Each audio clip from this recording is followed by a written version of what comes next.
Ngayon ikaw ay nagbalik, at tulad ko rin ng iyong pananabik, makita ang dating kanlungan, tahanan ng ating tula at pangarap. Ngayon ay naglaho na. Saan hanapin pa? Lumilipas ang panahon, kabiyak ng ating gunita.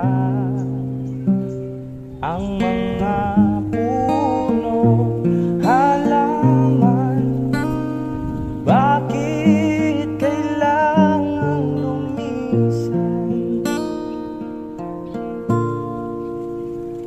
Panapanahon ang pagkakataon, may babalik ba ang kahapon?